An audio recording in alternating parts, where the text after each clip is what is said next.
Oke, selamat pagi anak-anak ibu semuanya ya. Semoga kita semua sehat dan harapan ibu, anak-anak ibu semuanya tetap semangat untuk mengikuti pembelajaran kita pada pagi hari ini.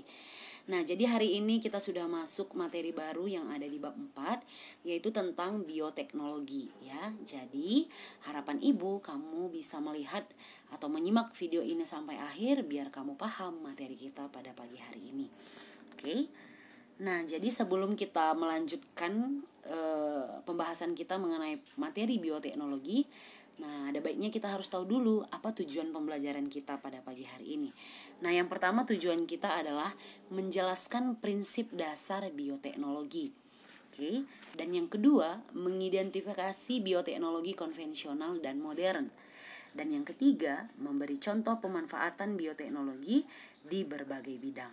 Oke. Nah, sebelum kita membahas lebih dalam lagi, coba perhatikan contoh berikut ini.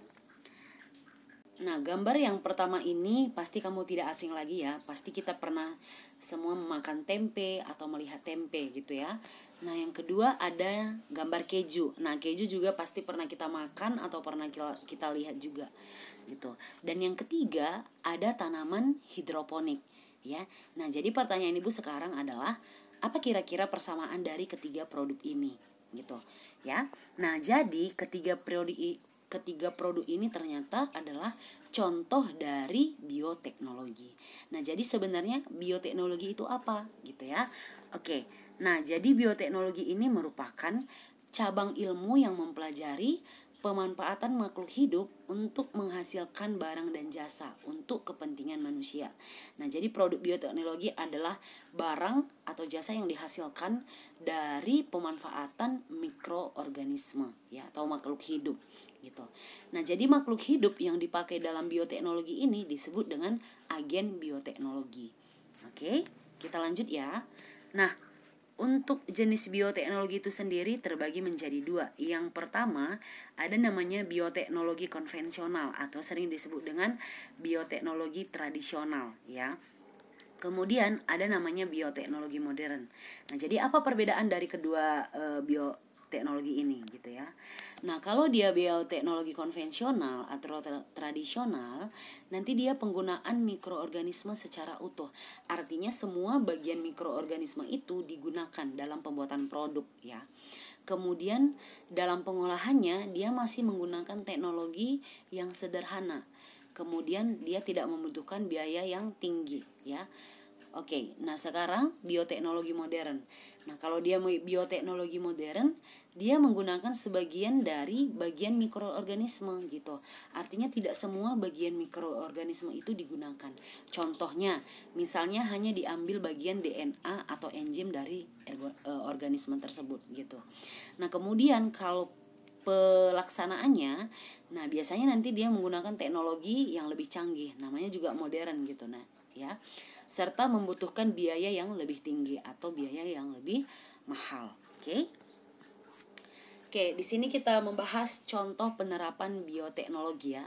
Ya, ini merupakan gambar atau contoh penerapan bioteknologi konvensional atau tradisional. Nah, yang pertama ada yogurt. Nah, jadi yogurt ini dibuat dengan menggunakan mikroorganisme yaitu bakteri ya. Bakteri yang digunakan itu adalah bakteri Lactobacillus bulgarisus dan Streptococcus thermophilus ya. Kemudian yang kedua ada kecap. Nah, kecap ini digunakan dengan menggunakan jamur ya. Namanya jamur Aspergillus wentil dan Aspergillus shojae. Dah, yang ketiga ada namanya keju. Nah, keju ini dibuat dengan menggunakan bakteri. Nah, bakterinya itu namanya bakteri Lactobacillus casei dan Streptococcus lactis. Dan yang keempat ada tempe. Nah, tempe ini dibuat dengan menggunakan makhluk hidup jamur. Ya, namanya jamur Rhizopus oryzae dan Rhizopus argisus. Nah, jadi masih banyak lagi produk dari bioteknologi konvensional. Nah, bisa kamu lihat di buku kamu atau mungkin dari internet atau literatur lain gitu ya. Oke. Nah, kita lanjut ya. Nah, dan yang kedua kita membahas contoh penerapan bioteknologi modern. Nah, yang pertama ada namanya rekayasa genetika. Namanya juga rekayasa, berarti ada perubahan ya. Ada misalnya gen yang ditambahkan atau dikurangi gitu, atau yang disisipkan. Nah, jadi pada poin pertama dikatakan mengubah faktor keturunan gen untuk mendapatkan sifat baru ya. Artinya cara untuk mengubah gen ini pada suatu makhluk hidup itu dengan cara misalnya ada gen yang ditambahkan dari luar atau disisipkan seperti itu ya. Kemudian perubahan gen dapat dilakukan melalui transparansi inti, fusi sel, serta rekombinan DNA. Jadi rekombinan itu artinya ada DNA baru yang dari luar gitu ya, dimasukkan misalnya ke dalam suatu makhluk hidup, kemudian nanti muncullah DNA baru. Nah, DNA baru inilah namanya DNA rekombinan ya. Nah, contohnya bisa kamu lihat di gambar, yaitu tanaman tomat flavor saver yang tahan busuk karena disisipi gen anti beku dari ikan flounder. Nah, jadi pada pada buah tomat ya, kita bisa melihat ada gen yang ditambahkan dari luar gitu. Nah, gen itu namanya adalah gen anti beku yang berasal dari ikan flounder, sehingga pada akhirnya ketika disisipkan gen si ikan ini ke dalam tomat, jadi tomat ini menjadi tahan terhadap busuk ya. Jadi contohnya seperti itu. Oke. Nah, yang kedua ada namanya bioteknologi dalam bidang kedokteran. Nah, contoh penerapannya itu adalah vaksin. Nah, vaksin ini gunanya untuk mencegah serangan penyakit yang berasal dari mikroorganisme. Nah, jadi vaksin ini adalah virus yang dilemahkan gitu. Artinya pemanfaatannya menggunakan virus gitu ya. Kemudian antibiotik. Nah, antibiotik ini merupakan zat yang dihasilkan mikroorganisme tertentu untuk menghambat pertumbuhan mikroorganisme yang lain. Berarti antibiotik juga dihasilkan dari mikroorganisme seperti itu, oke? Nah, yang ketiga itu bioteknologi dalam bidang pertanian. Nah, contohnya itu misalnya hidroponik. Nah, jadi hidroponik ini merupakan metode bercocok tanam ya tanpa menggunakan media tanah. Namun dia menggunakan kerikil, pasir, sabut kelapa. Jadi kalau misalnya kalau pada tanaman hidroponik hasilnya itu biasanya dihasilkan yang lebih baik gitu ya dari yang biasanya ditanam di lingkungan darat gitu, karena perawatannya juga perawatannya juga harus maksimal ya. Oke, kita lanjut ya. Yang ketiga dalam bidang pertanian itu ada namanya kultur jaringan. Nah, kultur jaringan ini artinya membudidayakan suatu jaringan makhluk hidup menjadi individu baru yang mempunyai sifat sama seperti induknya, kayak gitu.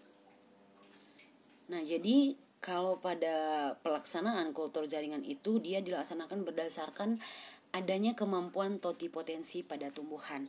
Nah, jadi totipotensi itu maksudnya adalah kemampuan setiap sel tumbuhan ya, yang apabila misalnya diletakkan dalam suatu lingkungan, dia akan tumbuh menjadi tumbuhan yang sempurna gitu, bisa membentuk individu baru gitu. Nah, biasanya kemampuan totipotensi ini terdapat pada jaringan meristem ya, karena jaringan meristem itu terdapat pada ujung akar maupun ujung batang, karena pada jaringan meristem itu adalah sel-selnya masih aktif membelah. Nah, jadi ketika kita mengambil bagian ini maka sangat mudah untuk memunculkan individu baru dari suatu tumbuhan gitu ya. Oke, dan yang terakhir itu penerapan bioteknologi dalam bidang reproduksi. Contohnya bayi tabung ya. Jadi bayi tabung yang kita kenal sekarang itu adalah contoh penerapan dari bioteknologi. Nah, jadi pelaksanaan dari bayi tabung ini adalah nanti dia adalah mencampurkan spermatozoa dan sel telur di luar tubuh induk sehingga terjadi pembuahan. Nah, artinya pembuahannya itu dilakukan di luar gitu kan. Nah, jadi nanti setelah terbentuk yang namanya misalnya embrio, nah itu nanti dibuat lagi ke dalam rahim si perempuan kayak gitu. Tapi untuk pembuahannya sendiri itu harus dilaksanakan di luar dulu. Makanya dikatakan bayi tabung. Oke. Nah, jadi sekian pembelajaran kita hari ini ya, semoga bermanfaat ya bagi anak-anak ibu yang kurang paham dari penjelasan ibu pada video ini. Kamu boleh bertanya kepada ibu melalui kolom komentar di Google Classroom, dan minggu depan kita akan membahas soal tentang bioteknologi. Sekian dan terima kasih.